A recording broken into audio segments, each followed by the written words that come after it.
আমরা যারা সৎসঙ্গীরা শ্রী শ্রী ঠাকুর অনুকূলচন্দ্রের দীক্ষিত, তারা দিনের একদম প্রথমে ইষ্টভীতির পরেই যেটা আমাদের করণীয় সেটা কি জানো তো? সেটা হচ্ছে এই থানকুনি খাওয়া। থানকুনি পাতা কাঁচাও খাওয়া যায়, আবার এই যে এটা হচ্ছে থানকুনির ট্যাবলেট, এটাও খাওয়া যায়।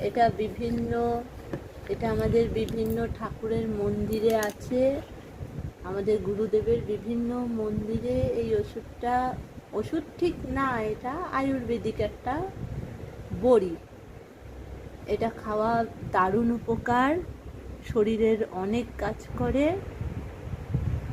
সুস্থ শরীরকে সুস্থ রাখে, সুস্থ শরীরকে আরও বেশি সুস্থ করে, আর অসুস্থ শরীরকেও যতটা সম্ভব ভালো রাখে। এটা খাওয়ার কোনো ক্ষতি তো নেই, বরং উপকারই উপকার। এটা শ্রী শ্রী ঠাকুর আমাদের প্রত্যেককেই, শুধু আমাদের সৎসঙ্গীদেরকে না, প্রত্যেককেই বলেছেন সকালবেলায় ইষ্টভীতির পর, যারা দীক্ষিত তারা ইষ্টভীতি করবে, এই থানকুনি সেবন করতে। এতে শরীর মন সবই ভালো থাকে, দিনটাই খুব ভালো যায়। জয় গুরু।